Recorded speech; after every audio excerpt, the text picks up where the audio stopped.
iHeartRadio station.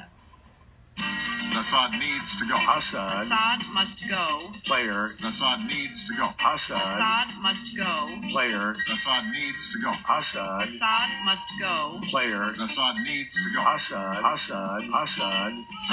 must go. KFI AM 640, more stimulating talk. The Dark Seeker Place. Brian sits in here live until midnight, and a lot of irons in the fire. Next hour, the Egyptian spy who saved Israel. The Yom Kippur War, October 1973, we'll get into a heretofore little known asset that the Israelis had in the Egyptian government. So the backstory is this. There's a country called Yemen at the south end of the Arabian Peninsula. It's a very complex country, very clan and tribal driven. It's one of the countries in East Africa and the Arabian Peninsula that is a complex weave of influential families making deals, powerful families making deals to run the country, etc. There was a time for several years, for a long time, where there was North Yemen and South Yemen. There was the People's Democratic Republic of Yemen, and then there was just regular Yemen.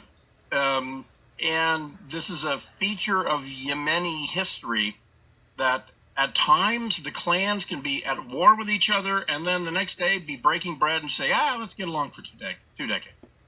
And that was kind of the period that we were in 2013, 2011, 12, 13, but especially when a very American-friendly government, the Hadi government, came into power. And they were so U.S.-friendly at a time when we needed a strategic jump-off point to start killing al-Qaeda in the Arabian Peninsula. Remember that al-Qaeda's nucleus, probably Ayman Zawahiri, the current leader of al-Qaeda, are in Yemen, and that Anwar al-Awlaki, the American imam who inspired Nidal Hassan at Fort Hood and all that, he went to Yemen. American-born guy, right? Grew up in New Mexico and San Diego, and then he moved to Yemen with his son. We droned him, and then just for good measure, we droned his son too, his 15-year-old son.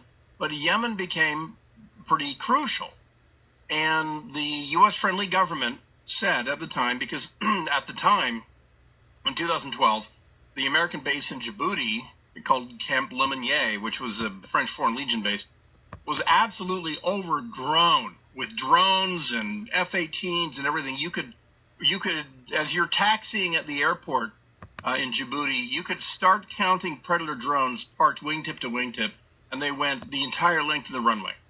And the Yemen government said, you know what? Al-Qaeda is your problem. They're our problem.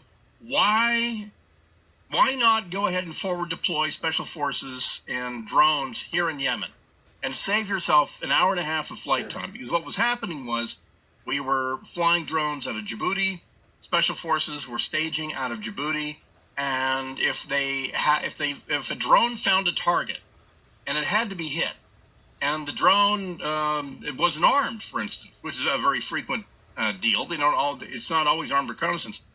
If a special forces team was needed to attempt to capture or kill al-Qaeda guys, they were still 3 hours away from the target. So look at this. The Yemeni government said, hey, why don't you forward deploy your American special forces asset, which may or may not be Delta Force, as well as why don't you forward deploy drones